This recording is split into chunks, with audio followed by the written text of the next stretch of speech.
Buenos días, iglesia. La gracia y la paz de nuestro Señor sea con cada uno de ustedes. Es un privilegio estar esta mañana compartiendo la palabra del Señor con ustedes. Yo sé que en medio de nosotros ha llegado mucha gente nueva, personas que Dios está añadiendo a nuestra iglesia local. Estamos sumamente agradecidos y por tal razón pues no me gustaría continuar hablando sin antes presentarme. Mi nombre es José Julián Hernández. Tengo el privilegio, Dios en su gracia me ha dado la bendición de ser parte de esta iglesia local y junto a todos mis hermanos aquí servimos al Señor en este lugar, así que es un placer para aquellos que todavía no conozco, pero en algún momento poder conocerles. Así que son bendecidos. A las personas que nos están viendo a través del internet, específicamente de Facebook Live, le damos la bienvenida. Esperamos que la gracia del Señor alcance tu vida allí donde estés y que la palabra del Señor sirva para confrontarte, edificarte y que pueda transformar nuestras vidas. Amén. En esta mañana tengo la responsabilidad de continuar con la exposición del segundo capítulo de Efesios, específicamente los versos 14 al 15. Ustedes saben que la semana pasada, el domingo pasado, nuestro pastor comenzó la exposición de los versos 11 al 13 y hoy vamos a darle continuidad a eso y el resto de los domingos los ancianos o las personas que se hayan designado estarán continuando este pasaje tan trascendental en la vida de los creyentes, que específicamente habla de la unidad del cuerpo de Cristo. Amén. Hermanos, esto es un tema sumamente importante. Dios en su gracia nos concedió no tan solo ser unidos a Él, estar juntos a Él, sino que también en su gracia nos concede ser parte de su cuerpo. Y es algo que vamos a estar enfatizando hoy, es algo que rogamos al Señor que pueda iluminar a nuestros corazones, que la palabra traiga convicción y que al traer convicción a nuestra vida nosotros podamos vivir como aquello que Cristo nos llama que somos.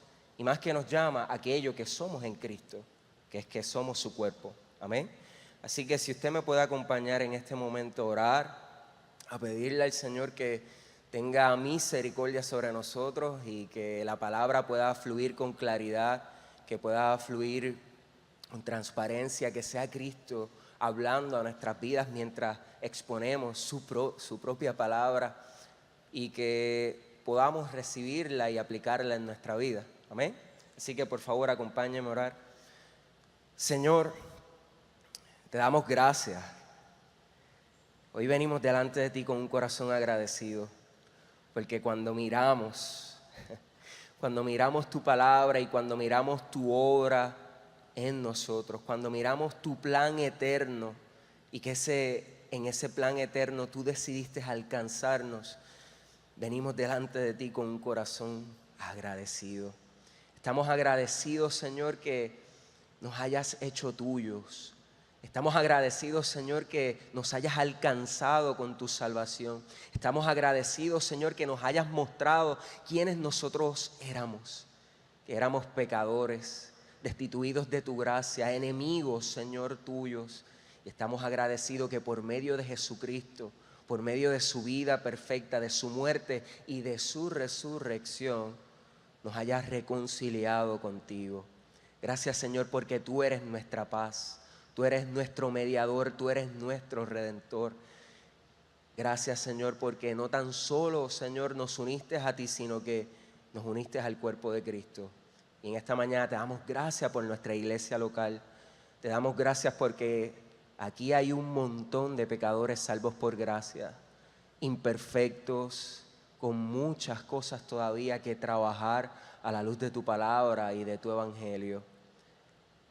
Personas que aún entre nosotros mismos, Señor, tenemos roces, tenemos conflictos, pero en medio de eso te damos gracias, porque no nos dejaste solos ni desamparados, sino que nos uniste a un cuerpo, a una iglesia local. Y en esta mañana te suplicamos que sea tu palabra hablando a nuestros corazones, que sea tu palabra retumbando en nuestra mente, en nuestro interior, y que tu palabra, Señor, y tu Espíritu Santo traigan convicción a nuestra vida de que somos el cuerpo de Cristo. Por favor, Señor, yo te suplico que en tu gracia tú nos concedas en esta mañana entender el misterio que se nos ha sido revelado, Señor, a través de las Escrituras. Concédenos, Espíritu Santo, en esta mañana estar enfocados en ti. Concédenos que no hayan distracciones. Y si llegamos, Señor, en esta mañana con nuestra mente cargada en otros asuntos, concédenos el que ahora podamos atenderte con todo nuestro ser. Ayúdame, Señor, en esta mañana. Permite que yo pueda exponer tu palabra con claridad, que no sean mis pensamientos, que no sean mis ideas, sino que sean tus pensamientos, tu revelación perfecta, alumbrando la vida de mis hermanos. Ayúdanos, porque sin ti nada de esto es posible. Te lo pedimos en el nombre de Jesús. Amén. Me gustaría que por favor abriera su Biblia en la epístola, en la carta a los Efesios, específicamente el capítulo 2. Vamos a leer todo el pasaje del versículo 11 al versículo 22, aunque como les mencioné, vamos a estar enfatizando o exponiendo los versos 14 al 15. Pero me gustaría que miráramos el pasaje en su amplitud, en su contexto. Así que en el nombre del Padre, del Hijo y del Espíritu Santo leemos.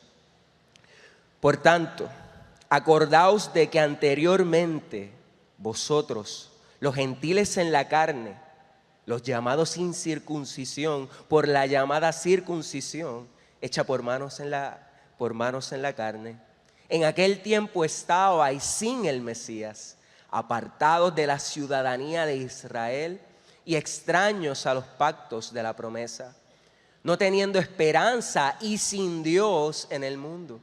Pero ahora en Jesús el Mesías, vosotros, que en un tiempo estabais lejos, fuisteis hechos cercanos por la sangre del Mesías, porque Él es nuestra paz, que de ambos hizo uno y derribó la pared intermedia de separación, es decir, la enemistad, aboliendo en su carne la ley de los mandamientos dados en los reglamentos, para crear en sí mismo de los dos un solo nuevo hombre, haciendo la paz y reconciliar con Dios a ambos en un solo cuerpo por medio de la cruz, matando en ella la enemistad.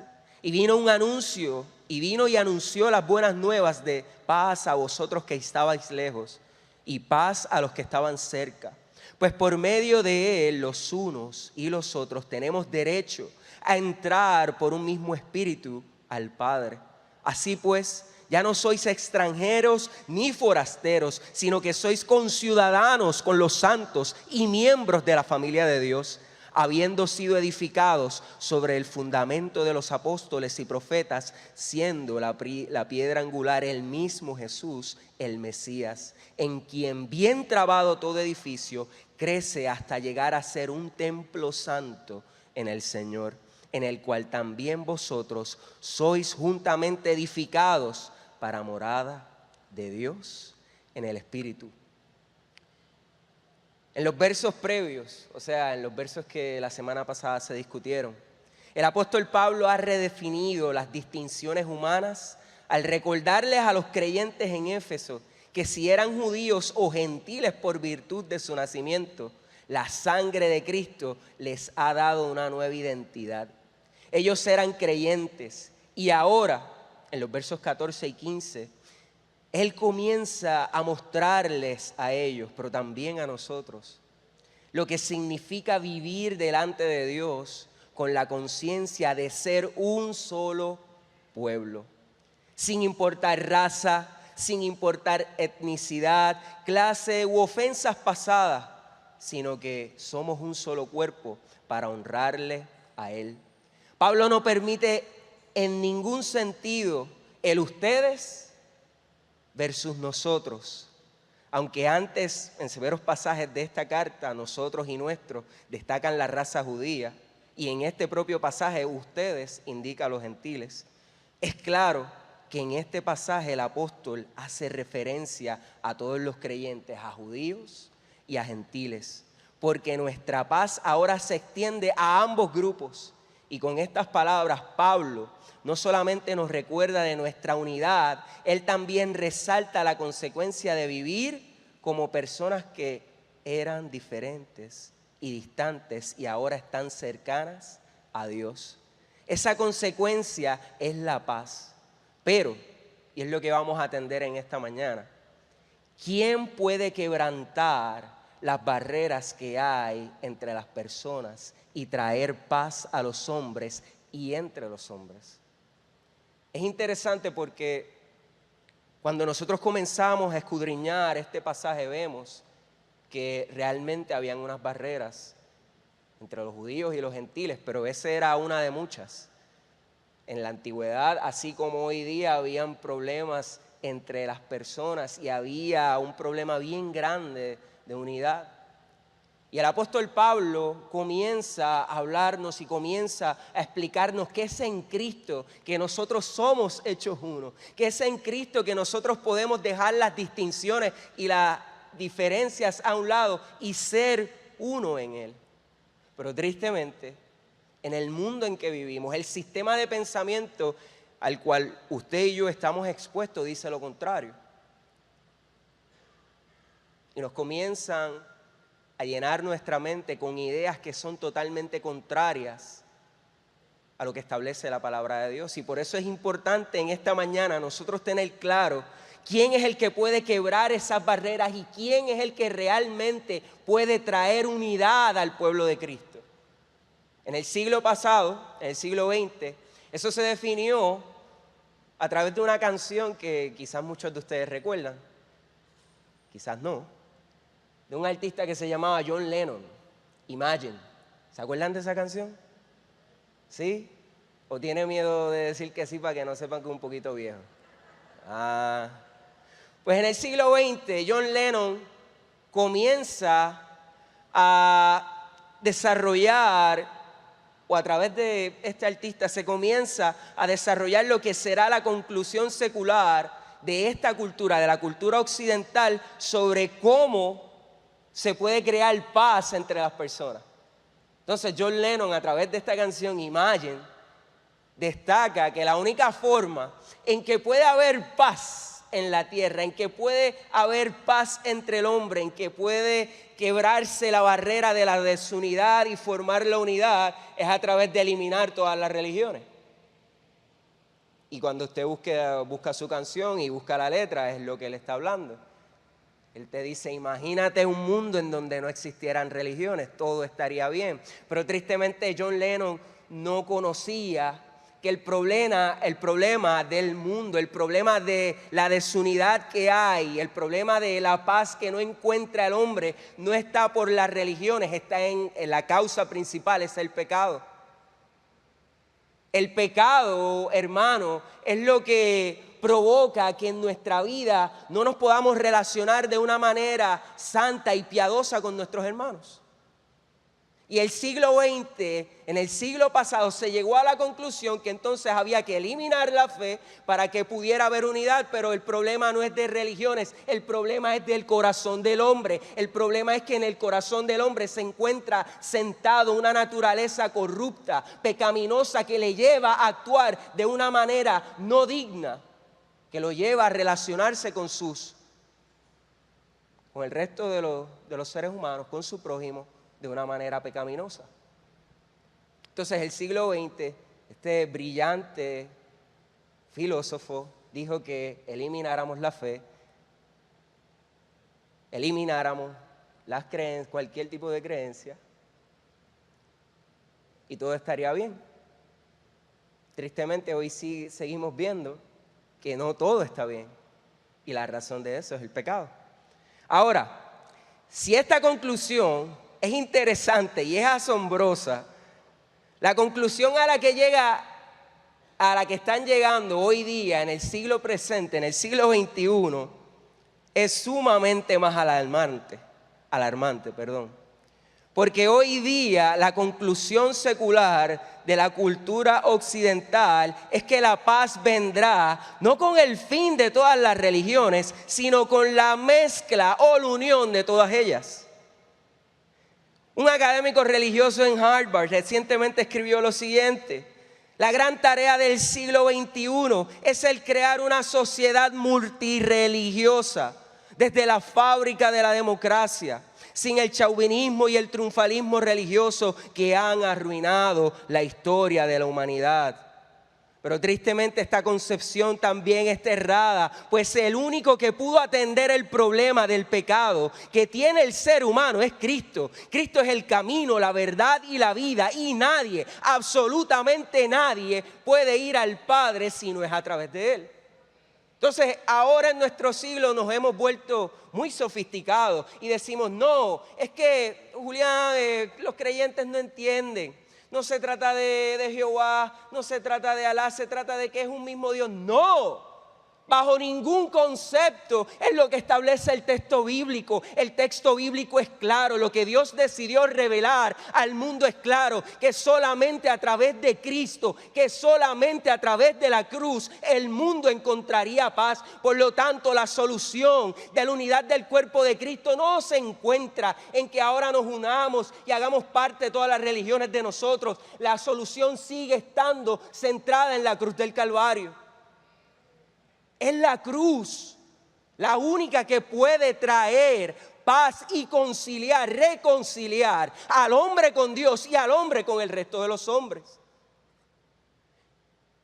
Y aquí me gustaría hacer un pequeño paréntesis, porque el reto de la iglesia y los predicadores de este siglo es grande, porque cada día se vuelve más evidente que uno de los grandes retos que enfrentamos como iglesia, que enfrentan los predicadores hoy día de esta generación, es confrontar este pluralismo, esta multirreligiosidad, sin comprometer la singularidad de la fe cristiana, donde Cristo y solo Cristo es el camino a la salvación. Somos acusados de intolerancia, somos acusados de fanatismo, de orgullo, de insensibilidad y de levantar las barreras entre las personas. Y como resultado ante eso, estamos viendo una generación de iglesias y de predicadores que han claudicado a predicar la centralidad del evangelio. Por no ofender, hemos claudicado a predicar a Cristo. Eso es interesante, porque preferimos profanar el mensaje de la cruz y dar cabida a un sinnúmero de creencias que nada tienen que ver con lo que Dios ha revelado en sus escrituras, con el propósito de retener un número de personas o buscar ganar el favor de la gente. Eso es lo que está sucediendo hoy día en la iglesia, mis amados hermanos. Pero, ¿sabes qué? El evangelio es ofensivo. El evangelio es devastador, el evangelio es confrontador, porque cuando tú comienzas a ministrar el evangelio, la cruz no tiene nada de bonito para el pecador. Cuando tú comienzas a hablar de Cristo, cuando tú comienzas a hablar de su santidad, cuando tú comienzas a hablar de su trascendencia, va a ser ofensivo al pecador. Y el evangelio no se trata, hermanos, de llegar aquí y sentarnos. El evangelio se trata de un Dios todopoderoso, un único y verdadero Dios, creador de los cielos y la tierra. Ese creador que dio vida a todo lo que hay, que creó un ser humano, que ese ser humano se rebeló contra él y por causa de su rebelión fuimos imputados con su pecado y con su rebelión. El evangelio se trata de que ante esa circunstancia Dios estableció un plan eterno de redención y que solamente a través de Cristo era la única manera de atender ese problema.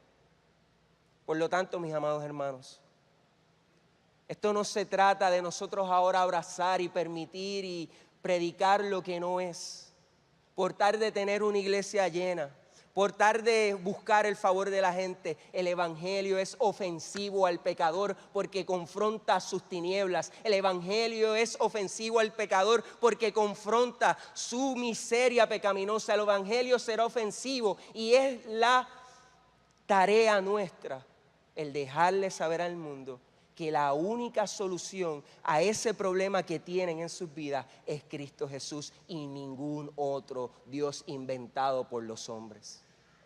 Amén. Así que tengamos cuidado, iglesia. Tengamos cuidado porque este es uno de los mayores retos que como iglesia, como el cuerpo de Cristo, vamos a enfrentar en este tiempo. El mezclar la pureza del Evangelio con otras cosas que nada tienen que ver con lo que Dios ha revelado en sus santas escrituras. Amén. Entonces, volvemos, recuerden que eso fue un paréntesis. Entonces, ¿cuál es la respuesta bíblica ante las barreras que se han creado entre los seres humanos? ¿Qué dice la Biblia? ¿Cómo la Biblia enfrenta, trabaja este problema que hay? ¿Qué puede darnos paz verdadera? Y hermanos, la Biblia es simple. La Biblia responde al ofrecer en esta porción específica de la epístola de los Efesios un reclamo asombroso, que no es el fin de la religión ni la mezcla de las religiones, sino la sangre de Cristo es la única que puede remover las barreras entre las personas y traer verdadera paz al mundo. Usted quiere saber, este es el meollo de todo este asunto. Usted quiere saber qué es lo único que puede traer paz al cuerpo de Cristo. Usted quiere saber qué es lo único que puede quebrar las barreras entre el hombre, que les separan, que les mantienen distantes, que les mantienen en odio, que les mantienen en contienda. Lo único que puede hacer eso es la sangre del precioso Cordero que Dios nos dio.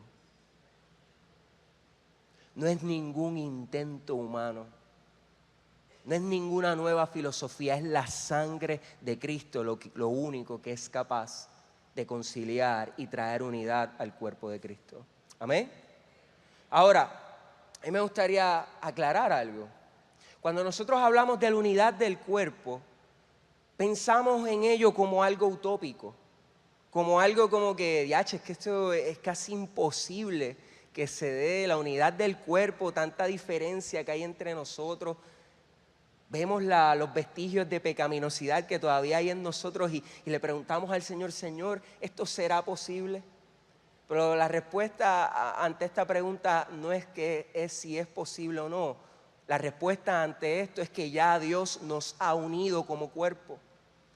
Entienda, hermanos, que posicionalmente delante de Dios, cuando Dios nos mira, esto no es una obra que está encallada, es una obra que ya ha sido hecha. Así como nuestra santidad delante de Dios, cuando Dios nos mira, Dios nos ve santo, ¿verdad que sí? Porque nos justificó y al mirarnos nos mira a través de Cristo. Y aunque todavía en nuestra vida hay vestigios de pecaminosidad, Dios nos ve santo. ¿Verdad que sí? ¿Sí o no? Sí, ¿verdad que sí? Pues por lo tanto, hermano, cuando Dios mira a la iglesia, Dios no ve a un cuerpo desajustado, Dios no ve a un cuerpo quebrantado, Dios no ve a un cuerpo desunido. Posicionalmente delante de Él, esto es así. ¿Y cómo tú sabes eso? ¿Te lo acabas de inventar? No, porque la misma palabra lo dice. Acompáñeme al Evangelio según Juan, el capítulo 17. Juan 17. Vamos a leer los versos 20 al 21.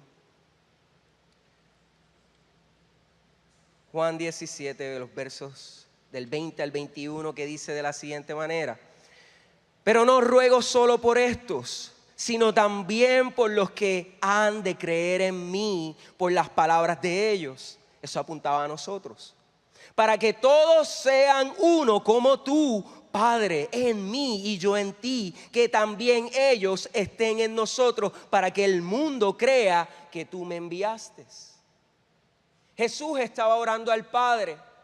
Y esto es una oración que ya el Padre ha contestado al Hijo. ¿Sabes por qué? Porque aquí en el mismo Evangelio según Juan, Cristo nos enseña que pidamos conforme a la voluntad del Padre. Y en este momento Jesús está pidiendo al Padre conforme a su voluntad.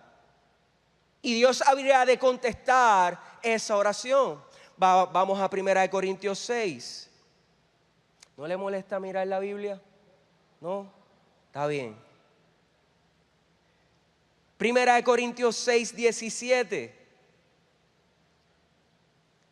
Primera de Corintios 6, 17 dice, pero el que se une al Señor, un solo espíritu es con Él. Nuevamente, escucha hermano, pero el que se une al Señor, un solo espíritu es con Él. Y todos los creyentes que hemos sido unidos al Señor, somos uno con los otros. Y eso es cierto posicionalmente. Ahora, que nosotros aquí en lo práctico lo estemos haciendo son otros 20 pesos. Y es lo que vamos a hablar hoy según la epístola de los Efesios. No siempre funciona de la misma manera, pero el Señor nos muestra que el cuerpo, por su sacrificio, por lo que Él ha hecho, está unido posicionalmente. Primera de Corintios 12, del 12 al 13. Aquí tenemos una gran afirmación sobre la unidad posicional de la iglesia. Porque así como el cuerpo es uno y tiene muchos miembros, pero todos los miembros del cuerpo, siendo muchos, son un solo cuerpo, así también el Mesías. Porque por un solo espíritu fuimos todos bautizados en un solo cuerpo, sean judíos o griegos, sean esclavos o libres, y a todos se nos dio a beber un mismo espíritu. En otras palabras, Pablo está afirmando que así como el cuerpo físico tiene muchos miembros, así también Cristo. Y luego nos afirma que así como el cuerpo es uno, la iglesia también es una. Amén. Y es importante, y ya mismo vamos a entrar aquí, es importante enfatizar que Pablo dice que es la iglesia quien es una. Así como el cuerpo tiene en sí mismo un principio de vida que está pulsando a través de todos nosotros, así mismo los creyentes tenemos un mismo espíritu pulsando por nuestra vida. Dios en su gracia nos ha dado a beber de su Espíritu, nos ha dado el don de que el Espíritu Santo habite en nosotros. Y como estamos unidos a Cristo, también estamos unidos al resto de los creyentes. Por lo tanto, hermanos, esto que nosotros estamos hablando aquí, esto que el apóstol Pablo comienza a disertar no es una utopía. El cuerpo de Cristo está unido en Él. Nosotros estamos unidos en Él y es el Espíritu Santo quien nos une, quien nos da esa unidad. Aquí no estamos hablando de algo utópico que estamos esperando que se cumpla. Aquí estamos hablando de que en Cristo, por causa de que Él me ha dado vida cuando yo estaba muerto, fui unido a Él. Y por causa de estar unido a Él y que Él ha dado su Espíritu Santo a mi vida, yo estoy unido al resto de los creyentes. De manera que posicionalmente cuando Dios ve a su iglesia, Dios no está viendo un chorro de personas que están dispersas. Dios está viendo un pueblo que Él se encargó de formarlo y hacer de todos uno, sin distinciones y diferencias. Amén. Amén. Somos el cuerpo de Cristo, iglesia. Somos el cuerpo de Cristo. Usted no se ha detenido a pensar en esto, en cuán maravilloso y cuán abundante y rica es la gracia de Dios. Que cuando tú miras a tu lado, tú ves personas físicamente distintas a ti, con trasfondos distintos a ti, pero que nada de eso ya es trascendental porque en Cristo Él nos ha unido a Él y a su cuerpo. Amén. Ahora, voy a hacer un segundo paréntesis aquí, porque yo creo que es menester que nosotros aclaremos algo. Ahorita yo mencioné, y ese verso en 1 Corintios 12 hace un señalamiento muy importante y que me gustaría que tengamos claro en esta mañana. Y es que quien es uno es la iglesia. Escuche bien esto. Quien es uno es la iglesia. ¿Quién es la iglesia?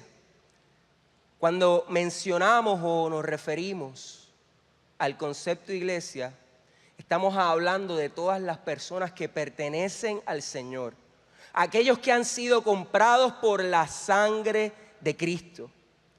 Hay otras imágenes y expresiones que se usan en el texto bíblico para definir o describir la iglesia.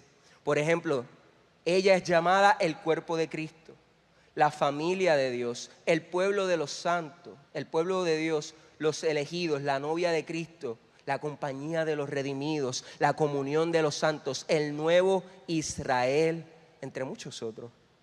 Ahora, en el Nuevo Testamento la palabra iglesia era eclesia y significaba aquellos que han sido llamados.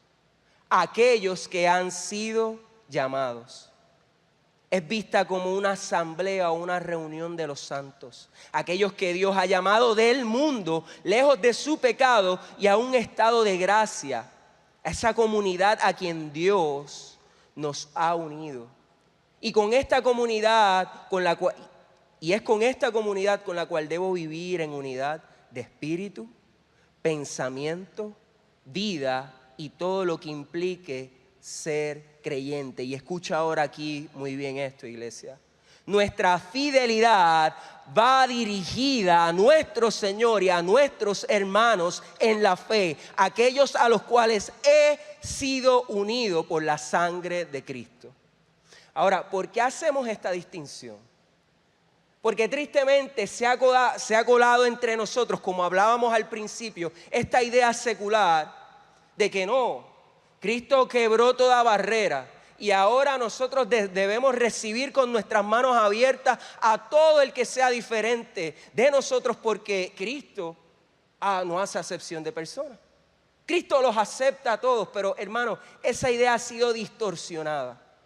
Porque cuando la palabra me llama a vivir en unidad, me llama a vivir en unidad de pensamiento, de vida, de estilo de vida con los creyentes y no con las ideas y las concepciones que el mundo tiene. La unidad en el pueblo de Cristo no se trata que ahora nosotros vamos a abrazar cualquier filosofía contraria a lo que Dios ha establecido en su palabra. Eso no es, hermano. Y los que me están viendo por las redes, no escriban comentarios tranquilos. Esto no se trata de intolerancia, esto no se trata de que nosotros seamos prejuiciosos, esto no se trata de que nosotros nos creamos mejor que nadie. Esto se trata de que Dios me ha llamado a mí a serle fiel a Él, a serle fiel a sus decretos, a serle fiel a lo que Él ha establecido. Y todo lo que es contrario a Él, yo no tengo ningún tipo de obligación a hacerme parte de eso. Amén. ¿Dónde está el amor que ustedes predican? El amor está en esto. En que yo amo a Cristo y por causa de que lo amo a Él, estoy dispuesto a seguir lo que Él me ha llamado a hacer. Pero la unidad no significa que yo voy a aceptar el pecado. Dios me llamó a mí a ser transformado. Yo soy un pecador. No es por lo que yo haga, no es por lo que usted haga. Es porque Cristo nos separó, nos santificó, nos consagró, nos separó para vivir una vida de santidad. Y yo no estoy llamado a abrazar el pecado. De eso no se trata la unidad del cuerpo de Cristo. La unidad del cuerpo de Cristo se trata de que yo junto a mis hermanos caminamos en un mismo pensar y ese mismo pensar está dirigido por la palabra de Dios, por sus estatutos. Julián, ¿eso significa que ahora tú no te mezclas con nadie que no piensa como tú? ¿Que no es salvo o elegido como tú? No, hermanos, no se trata de eso. Y si usted me está viendo y está pensando eso, no se trata de eso. No está mirando, no está discerniendo lo que dice el texto bíblico. Ahorita vamos a profundizar un poquito más en esto. Dios me llama a mí a tener misericordia de aquel que no ha conocido a Dios. Esto no significa bajo ningún concepto que ahora yo me vuelva un monje y me aísle de la sociedad y no tenga ningún tipo de contacto con personas que no sean creyentes. Eso no es lo que yo estoy diciendo, eso no es lo que la palabra dice. Lo que la palabra está afirmando es que en este tipo de unidad Dios me unió a su cuerpo y yo no tengo por qué compartir los mismos pensamientos. Yo no tengo por qué aplaudir los estilos de vida que son contrarios a la Biblia por tal de ganar o agradar a personas. ¿Me estoy explicando bien? Usted comparta con el que no es creyente. Usted testifíquele al que no es creyente. No hay nada malo en eso, la palabra nos insta a hacer eso. Pero en ningún momento la palabra nos dice que para agradarlo, que para mostrar unidad, yo tenga que aplaudir, yo tenga que vivir y yo tenga que aceptar lo que no proviene de Dios. Amén. Ah, pero me van a llamar intolerante, que te llamen intolerante. Ahora sabemos nosotros que tener una discrepancia de criterios es ser intolerante. Hermano, eso es una invención secular para justificar que nosotros no prediquemos el evangelio, que nosotros no nos paremos firmes en las verdades eternas que Dios ha establecido. Es una manera de justificar el estilo de vida pecaminoso que ellos llevan. Porque así como te mencionó ahorita, el evangelio va a ser ofensivo. Sí es ofensivo porque confronta nuestra pecaminosidad. Y si por eso te van a llamar intolerante, que nos llamen intolerantes. Si por eso nos van a decir que no tenemos amor, pues están equivocados porque tenemos mucho amor. Porque el amor no se trata de pasarle la mano a las personas. ¿Dónde hay amor en eso? ¿Dónde hay amor si mi hijo de 5 años sigue haciendo malas crianzas y yo no lo corrijo? Y yo le aplaudo lo que está haciendo. ¿Dónde hay amor en eso? Explíqueme. Lo que estoy haciendo es creando un niño malcriado, un niño que va a seguir profundizando en el estado pecaminoso que ya tiene. Por lo tanto, cuando yo tengo personas que no son creyentes y yo los confronto con el evangelio, yo no estoy diciendo que no tengo amor, al contrario, estoy mostrando todo el amor que Cristo ha puesto en mí por ellos, al decirles que ese estilo de vida, que donde están, lo que va a acarrear es un destino eterno en el infierno. Y hermano, discúlpeme, pero eso no es amor. Usted no ve a alguien que se está ahogando y dice, ay bendito, míralo ahí, se está ahogando. ¿Verdad que usted busca un salvavidas y se lo tira? Pues hermano, esto trasciende a un mero ahogamiento. Esto es el destino eterno de personas que viven sin conocer que son pecadores. Y que Dios nos ha llamado a nosotros, aquellos que en su gracia nos ha mostrado el evangelio, dejarles saber en amor que su problema, su mayor problema es el pecado. ¿Entiende ahora por qué hacemos lo que hacemos los miércoles? Que quizás se ha levantado tanta crítica. No es que nosotros nos creamos mejores que nadie. Es que Dios nos ha llamado a santificación. Y este mensaje, el evangelio, es puro. Y es nuestra responsabilidad no unirnos a lo que se está hablando por ahí, por tener el favor de la gente, por hacer más conversos. Los están mandando al infierno. Es nuestra responsabilidad vivir ligados a los principios eternos que la palabra establece. Amén. Amén. En Cristo somos un solo cuerpo. Y somos parte de ese cuerpo por medio del nuevo nacimiento. Somos hechos parte del cuerpo de Cristo por el nuevo nacimiento. Estos pasajes nos muestran que en el cuerpo de Cristo se unen aquellas personas que son diferentes, que son judíos, que son gentiles, que tienen una vida distinta, pero que al tenerlo a Él tienen en común la vida eterna. Amén. En Cristo las distinciones desaparecen. No lo busque, escúchelo. Colosenses 3:11 dice, donde no hay griego ni judío, circuncisión o incircuncisión, bárbaro, escita, esclavo o libre, sino que el Mesías es todo en todos. En Cristo no hay más castas, clases, no más razas, no más distinciones, no más singularidades. Los creyentes son todos iguales en Cristo. En Cristo todas las barreras serían quebrantadas. Pero en la iglesia primitiva, al igual que hoy día, esto no era así. Por eso Pablo comienza a escribir esto. Todavía no había un problema tan grande entre los gentiles, los que no eran judíos y los judíos. Y Dios trae una afirmación brutal en esta epístola a los Efesios. Dios conocía que este hecho iba a seguir levantándose en medio de la iglesia primitiva y aún en el tiempo moderno. Y Dios toma esta carta y comienza a confrontar a los creyentes. Por ejemplo, el capítulo 4, versos 3 al 4. Solícitos para guardar la unidad del Espíritu en el vínculo de la paz. Un solo cuerpo y un solo espíritu, como también fuisteis llamados con una misma esperanza de vuestro llamamiento. De manera que todo lo que Dios ha diseñado para la iglesia es uno. Y la iglesia tiene que manifestar esta unidad. Mira el verso 13, escucha el verso 13 de ese mismo capítulo. Hasta que todos lleguemos a la unidad de la fe y del pleno conocimiento del Hijo de Dios, a un varón perfecto a la medida de la estatura de la plenitud del Mesías. Con esto el Señor lo que nos estaba afirmando es que Él en Él nos ha unido, pero que es nuestra responsabilidad aquí en la tierra velar por la unidad del cuerpo de Cristo. Es nuestra responsabilidad velar de que nosotros caminemos como uno y que no hayan barreras que nos dividan. Que no hayan barreras que nos mantengan separados.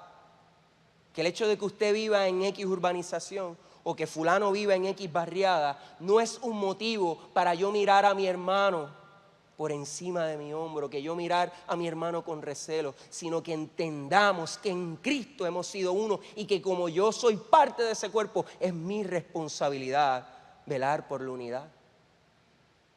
Y por eso Pablo tiene que amonestar a la iglesia y la edifica y la exhorta en esto, porque la iglesia no estaba viviendo así, la iglesia del primer siglo no estaba viviendo así. Los judíos que habían creído mantenían el desprecio hacia los gentiles. Los judíos mantenían una idea distorsionada de por qué Dios los había elegido. Dios los había elegido a ellos, pero Dios no los eligió para que ellos se volvieran soberbios y caminaran en una vanagloria y un orgullo. Dios los había elegido y los había separado a ellos para que ellos fueran un testimonio, para que ellos fueran una evidencia de la gracia, de la misericordia, de la bondad de un Dios todopoderoso y que pudieran testificar al mundo que solo había un Dios. Pero el pueblo de Israel no caminó en esto. El pueblo de Israel se ensombreció, se volvió soberbio y entendió que su elección en sí misma era un fin. Cuando su elección en sí misma no era un fin, no era, aquí estamos Dios, llénanos, aquí estamos Dios, tu pueblo, no. La misericordia que Dios había derramado sobre ese pueblo era para que ellos pudieran ser de testimonio a otras personas. Así que hago un tercer paréntesis aquí, este no estaba.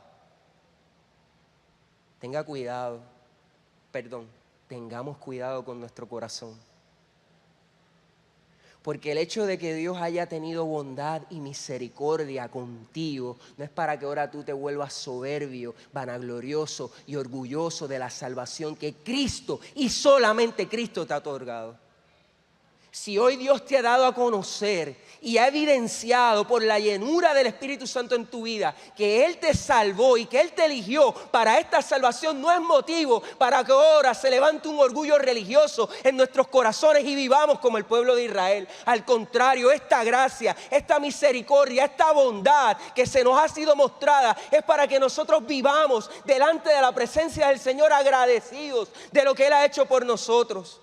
Vivamos agradecidos y podamos testificar al mundo de la grandeza de nuestro Dios. Cuidado, iglesia, cuidado.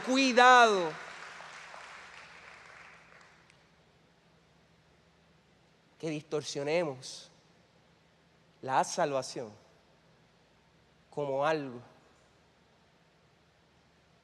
de que yo sacar pecho.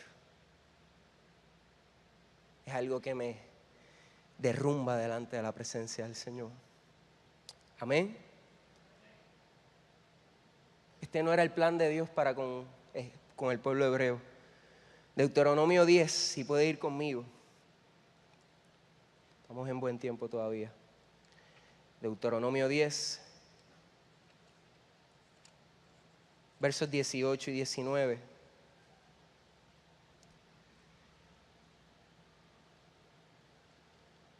Nos evidencian que el plan de Dios no era exclusivo a Israel. Mira lo que dice, hablando Dios del mismo, que hace justicia al huérfano y a la viuda, y ama, escucha bien esto, iglesia, y ama al extranjero, dándole pan y vestido. Y mira la instrucción que le da el pueblo hebreo. Amaréis pues al extranjero, porque extranjeros fuisteis vosotros en la tierra de Egipto. El Dios que ha tenido misericordia y ama al extranjero. Y le dice a su pueblo, ama al extranjero. No le está diciendo abraza su sistema de pensamiento, abraza su filosofía de vida, vive como ellos. Él le está diciendo, ámalos. Testifícales que lo que ellos están sirviendo es nulo. Muéstrales que yo soy el Dios verdadero. Amén. Pero no lo dejemos ahí, vayamos a Isaías 57. Rapidito, Isaías 57, verso 19. Todo el Señor hablando al pueblo y le dice, les haré brotar fruto de labios, paz, paz para el que está lejos y para el que está cerca, dice Jehová, y los sanaré. Esto tiene una trascendencia enorme, porque cuando en el verso dice o hace referencia a los que están lejos y a los que están cerca, él está hablando de geográficamente la distinción entre los gentiles, los que no eran judíos, y los que eran judíos. Y en Jerusalén, por el posicionamiento del templo, como los gentiles no estaban cerca, se entendía entonces y les llamaban que ellos estaban lejos. Y como los judíos obviamente estaban allí, estaban cerca, pues eran los que eran llamados aquellos que están cerca. Pero mira qué brutal esta profecía, que el Señor dice paz, paz para el que está lejos y para el que está cerca, dice Jehová. En otras palabras, hermanos, el Señor desde la antigüedad estaba hablando que iba a derramar su paz sobre los gentiles y sobre los judíos, que Dios habría de tener misericordias sobre los que eran pueblos y sobre los que no eran pueblos, los que se consideraban a sí mismos puros y aquellos que eran inmundos. Pero aún así, iglesia, el pueblo hebreo no veía esto de esta manera. Ellos estaban tan aferrados a su práctica religiosa que ellos no podían ver lo que Dios desde la antigüedad había hablado. Entonces comenzaron a poner cargas sobre los gentiles que eran imposibles de llevar. Mira qué interesante, mira, este es el pensamiento, y yo creo que esto nos va a ayudar a nosotros poder entender el por qué las epístolas de los apóstoles, las epístolas que vemos en el Nuevo Testamento, que hacen referencia a que no mezclemos la fe y las obras. Esto nos explica, mira la concepción del judío, de aquel que decía que había nacido de nuevo, de aquel que decía que había creído en Cristo. Su concepción era la siguiente: ellos decían que un pagano, que un gentil no podía venir de ser pagano a ser cristiano. Así mismito como lo está escuchando. El gentil no podía tener un arrepentimiento genuino y venir a Cristo, no. Primero tenía que ser judío, de pagano a judío, y entonces al ser judío tenía la posibilidad de ser salvo. Este era el pensamiento que reinaba, que abundaba en medio de los tiempos del Nuevo Testamento y de la iglesia primitiva. Ellos le estaban diciendo a los que no eran judíos, tú sabes qué, para tú poder salvo te tienes que circuncidar, tienes que guardar toda la ley de Moisés, tienes que seguir todos los ritos y todas las costumbres, y entonces, iglesia, y entonces puedes venir a Cristo.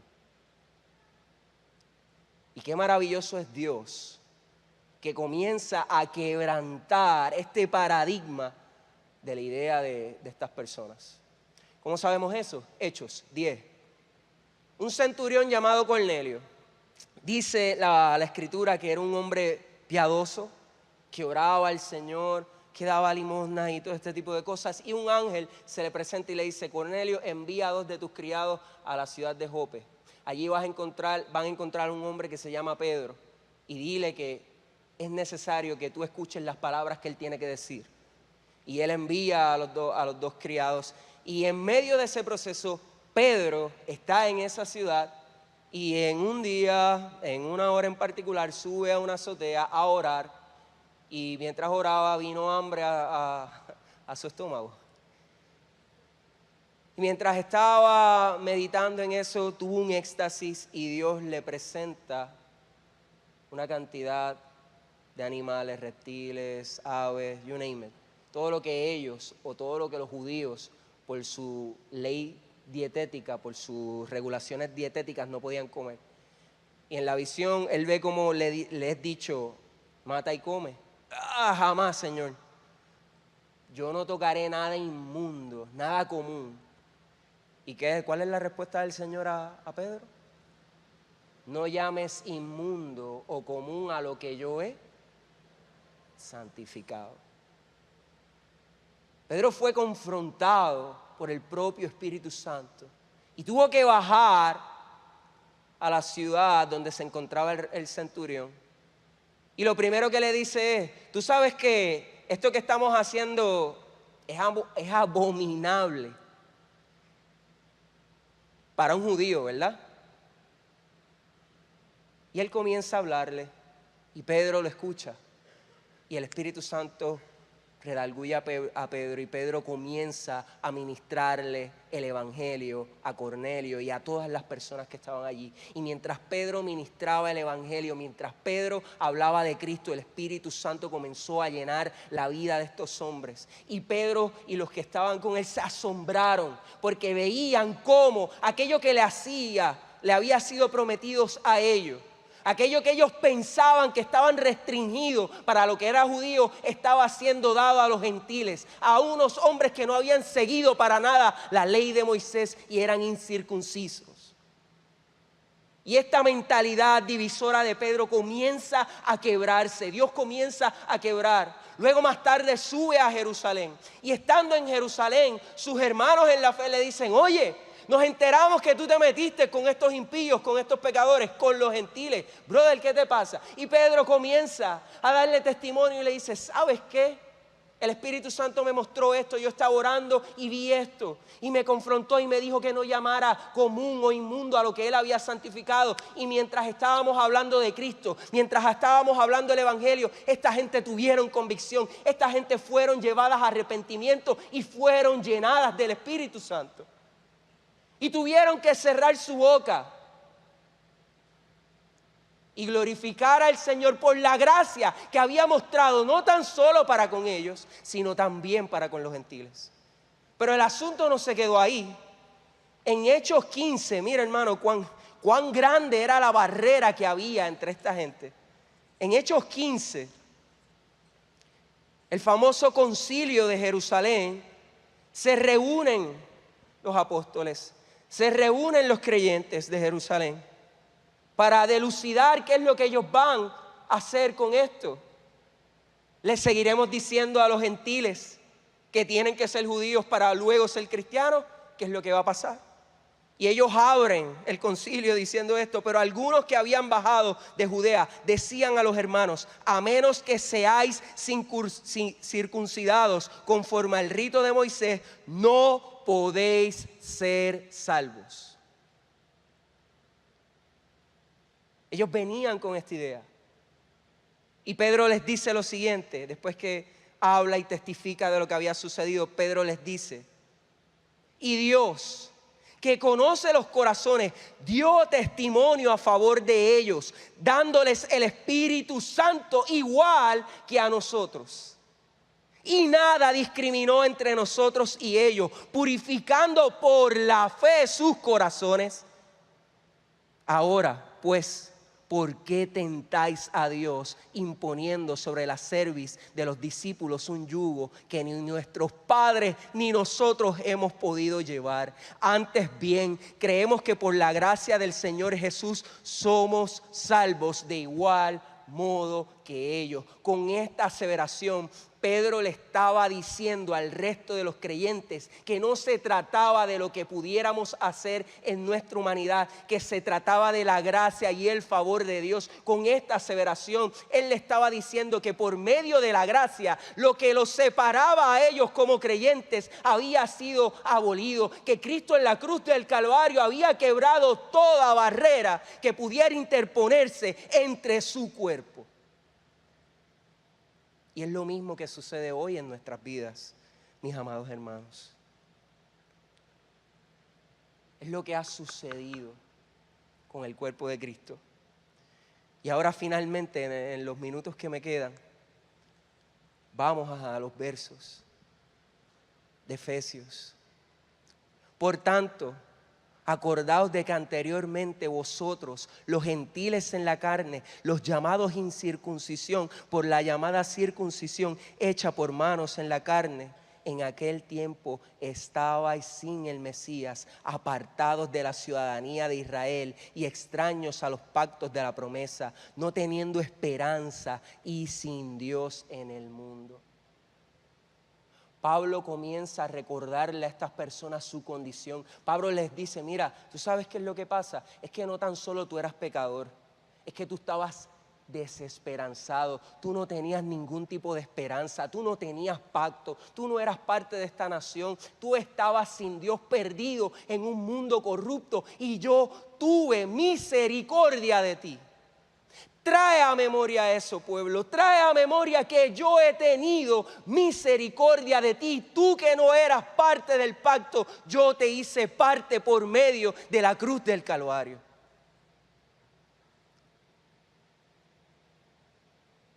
Iglesia, nosotros estábamos en desesperanza.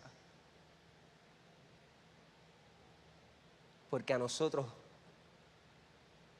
no éramos parte de esto, pero Dios, que es rico y abundante en misericordia, quiso hacerlo de esta manera. Pero ahora en Jesús el Mesías, vosotros que en un tiempo estabais lejos, fuisteis hechos cercanos por la sangre del Mesías. Fue por su sangre que las barreras que nos separaban de los judíos fueron quebradas. Usted sabe por qué la barrera, y cuando entienda el contexto en el cual yo hablo barrera, eso que nos separa como pueblo, ¿usted sabe por qué la sangre de Cristo quebró eso? Porque la sangre de Cristo quebró el pecado. Y yo no sé si usted recuerda, pero cuando estábamos hablando ahorita de John Lennon y de Imagine, el problema de la unidad del cuerpo no se trataba de la religión ni de la mezcla de las religiones. El problema de las relaciones humanas en el cuerpo de Cristo se trataba del pecado. Por lo tanto, hermano, cuando se nos dice en el versículo 13 que por causa de Cristo, por la sangre de Cristo hemos sido reconciliados y hemos sido hecho parte, lo que se nos está diciendo que aquello que impedía que no tan solo tuviésemos una relación recta con Dios, aquello que también impedía que tuviésemos una relación recta y piadosa con nuestros hermanos, fue quebrado. Si hoy día, hermano, escuche esto bien, si hoy día usted y yo podemos tener una relación correcta con nuestros hermanos, es por causa de que el pecado fue erradicado y fue vencido en la cruz del Calvario. Por eso, mientras mi vida es santificada, Recuerde que posicionalmente, delante de la presencia de Dios, Él me ve santo. Pero hay una santidad progresiva que se sigue haciendo en mi vida. Mi mente sigue siendo renovada. En la medida en que yo estoy siendo renovado por la palabra y por el Espíritu Santo, en esa medida Dios me permite tener relaciones saludables y piadosas con el resto del cuerpo de Cristo. Porque el estorbo principal para yo tener una unidad correcta, una relación correcta con mis hermanos es el pecado. Por eso, hermanos, no hay tal cosa como que la iglesia se trata meramente de relaciones con las personas. Si en la iglesia no se enseña la palabra, si en la iglesia no se enseña la doctrina, su vida no es transformada y es imposible que usted y yo tengamos relaciones correctas y piadosas con el resto de nuestros hermanos. Si usted no conoce la palabra de Dios, si usted no conoce sus estatutos, si usted no conoce a ese Dios santo y trascendente, es imposible que usted pueda tener una relación piadosa con otra persona. Usted quiere mejorar su relación con sus hermanos, usted quiere tener una relación piadosa con su esposo, con su esposa, con sus hermanos, pues entonces usted tiene que permitir que la palabra siga transformando y renovando su mente, que la palabra siga transformando y santificando tu ser, porque el problema no son las situaciones externas, el problema viene del corazón. La razón por la cual hoy día la práctica de la unidad de la iglesia no se da, no es porque la iglesia no hace más días como los que tuvimos la semana pasada, no es porque la iglesia no hace muchas actividades. El problema es que cada uno de nosotros todavía tiene vestigios de pecado, y mientras esos vestigios no sean alumbrados por la palabra de Dios, seguiremos teniendo relaciones torcidas. Esto no se trata de que ahora hagamos todos los domingos una actividad para que se una a la iglesia, no. Es que se trata de que usted tenga un interés genuino por sus hermanos en Cristo. Usted no tiene que esperar que el pastor se pare aquí y diga, vamos a hacer una actividad para usted unirse con el resto de los miembros. Es que debe nacer de nuestro corazón, de un corazón agradecido, el decir, yo necesito del cuerpo de Cristo y yo quiero ser el cuerpo de Cristo. Yo quiero fomentar la unidad en el cuerpo. Pero dependemos exclusivamente de los programas que pueda hacer la iglesia. Y te digo algo, con mucho respeto, a mucha gente no le va a gustar. La iglesia no está aquí para hacer programas. La iglesia, lo que dice la Biblia sobre la iglesia, es que te enseñemos a ti. Es que seamos una comunidad de fe, que te protejamos, que tengamos un cuidado sobre tu vida, que te enseñemos a ser el cuerpo de Cristo. Amén. Termino aquí, porque Él es nuestra paz. Cuando dice ese verso que Él es nuestra paz, está hablando que Él exclusivamente, solamente Él, únicamente Él es nuestra paz. No hay acercamiento humano, no hay obra que yo pueda hacer que pueda traer paz entre mis hermanos y yo, entre Él y yo. Él es el mediador, Él es el redentor, el único que podía quebrar y hacer paz entre las personas, entre los creyentes, era Él. Él nos hizo uno. Él desbarató toda diferencia que pudiese haber, la desbarató, haciéndonos uno, y derribó la pared intermedia de separación, es decir, la enemistad. ¿Usted sabe lo que quiere decir eso? Le explico brevemente.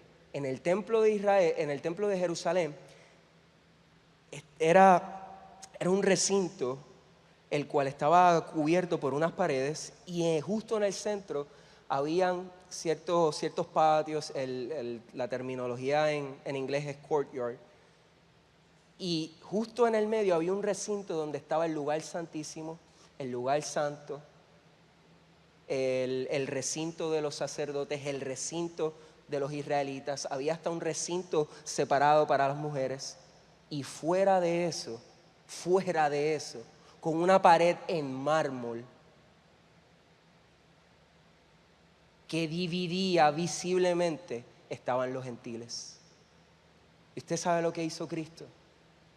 Esa división de que yo estoy cerca yo judío estoy cerca y tú gentil estás lejos, la derribó.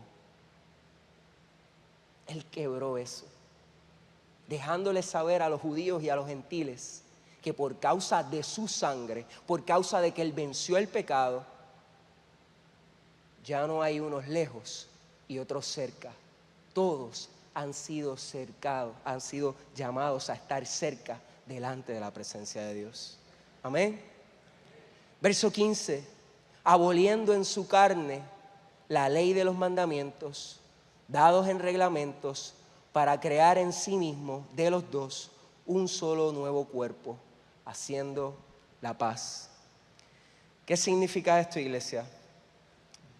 Que cuando Cristo vive perfectamente en su jornada aquí terrenal, y cuando Cristo muere y resucita en la cruz del Calvario, toda la reglamentación y todos los mandatos, toda la ley ceremonial, todo lo que tenía que ver con eso, Él lo lleva y lo cumple perfectamente, de tal manera que hace nula para el resto de los creyentes el que tengan que cumplir esa ley.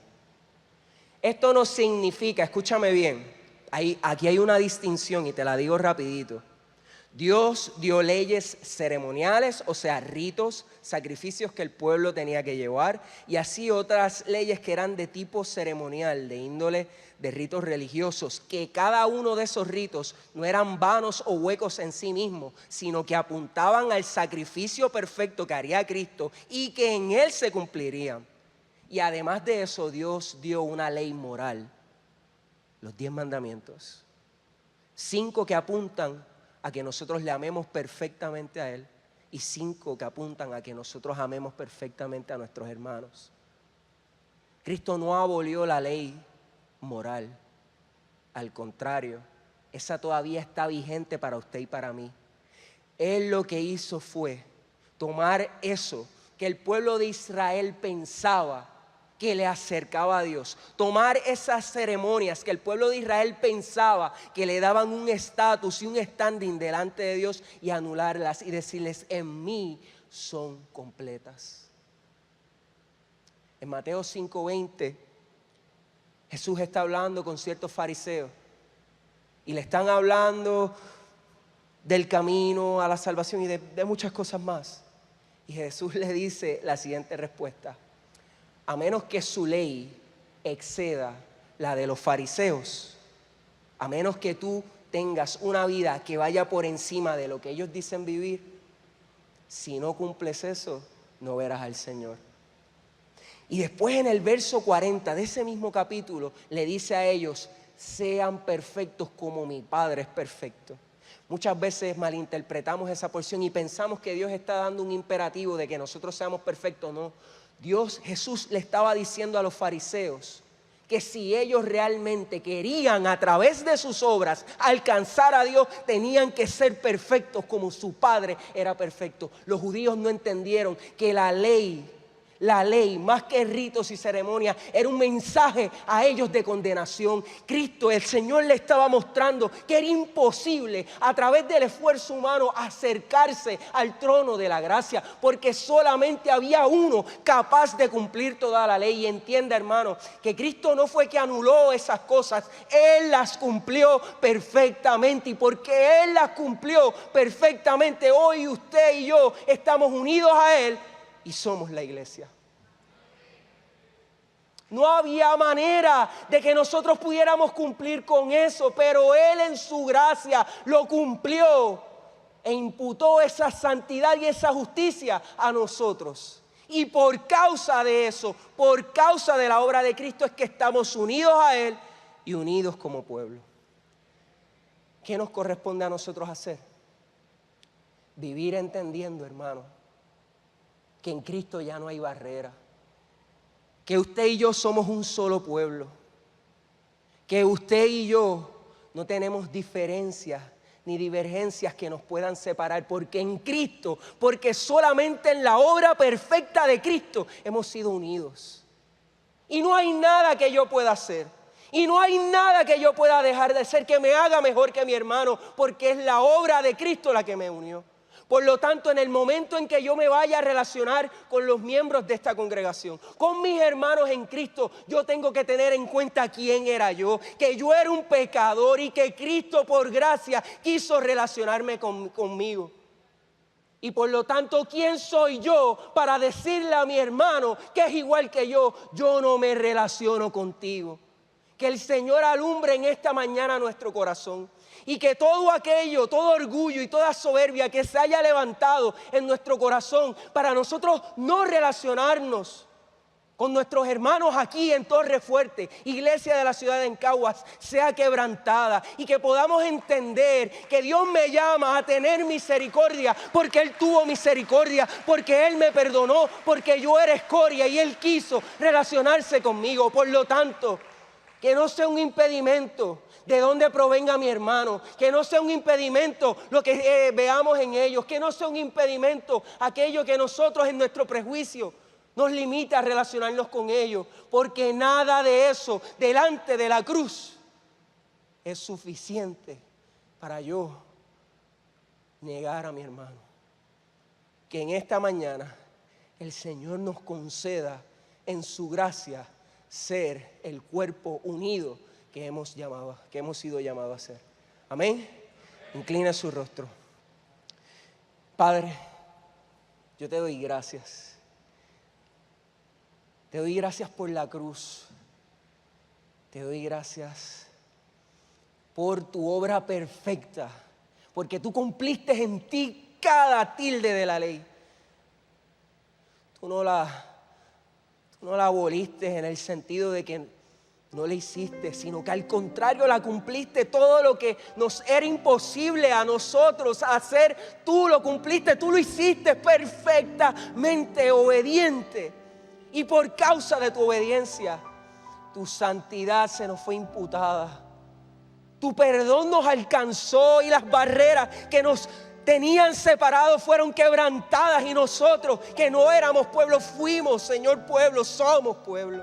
Gracias, gracias, gracias, gracias, porque eso solamente lo puedes hacer tú. Y yo te suplico en este momento junto a mis hermanos para que tú nos ayudes, por favor, Señor. Ayúdanos a ser el cuerpo de Cristo. Padre, por mucho tiempo hemos caminado cada cual por su lado, hemos caminado cada cual en nuestras propias situaciones, Señor, menospreciando, sin interesarnos, en una actitud fría, indiferente de lo que sucede en la vida de nuestros hermanos, sin saber que tú nos has unido a ellos, que somos, Señor, hermanos en Cristo, que hay un vínculo, Señor, aún más fuerte que la sangre física que nos pueda unir a nuestra familia física, que es la sangre bendita tuya la que nos unió. Por favor, yo te suplico que hoy tú nos ayudes a que esta convicción se pueda levantar en nuestro corazón. Y que no miremos este lugar como un simple auditorio donde nos reunimos para escuchar a un predicador hablar, sino que entendamos la trascendencia de ser el cuerpo de Cristo. Por favor, Señor, sacude nuestros cimientos, rompe nuestros prejuicios y nuestras viejas concepciones. Que realmente podamos vivir como el cuerpo, un amor genuino, un amor real. Que no lleguemos a este lugar y miremos a la persona que está a mi lado y no nos interesemos. Señor, por favor, quebranta eso de nuestro corazón. Y aún levanta nuevas generaciones, los jóvenes, los niños, los que han de nacer, Señor, los que han de venir, para que realmente vivamos como la iglesia. Cuesta, Señor, no es fácil, no nos gusta por los vestigios que hay de pecado en nuestro corazón. Pero ayúdanos, ayúdanos, ayúdanos. Sería tan infructuoso, Señor, pararnos aquí a predicar tu precioso evangelio sin aplicarlo. Por favor, ayúdanos. A mí el primero. Por favor, Señor, ayúdanos. Permite que esta iglesia realmente sea unida, apretada, ajustada por ti. Permite que en los próximos domingos, cuando sigamos escuchando el mensaje del cuerpo de Cristo, aún nuestro oído sea afinado para que tu verdad resplandezca sobre nosotros y aún sobre nuestro pecado. Todo esto te lo pedimos en el nombre de tu Hijo amado, en el nombre de Jesús. Amén. Por favor, iglesia, denle un fuerte aplauso al Señor. Dele gloria a Él, dele honra, porque Dios ha tenido misericordia de nosotros, porque ciertamente Dios ha sido bueno con esta casa. Y todo proviene de Él, nada de nosotros. Queremos darle la bienvenida a las personas que están con nosotros por primera vez, por primera ocasión. Nuestra oración es que si usted llegó a este lugar sin conocer la verdad del Evangelio de Cristo, que hoy a través de la predicación usted haya entendido la trascendencia del Evangelio, que usted haya comprendido que usted es pecador, que usted necesita a Cristo, que Él le conceda el don del arrepentimiento y conversión y que en su gracia le permita seguir creciendo unido al cuerpo de Cristo. Esa es nuestra oración. Le damos la bienvenida de parte de nuestros pastores, de nuestros ancianos, y oramos que la gracia siga creciendo en usted. A los demás que son de aquí, bendiciones.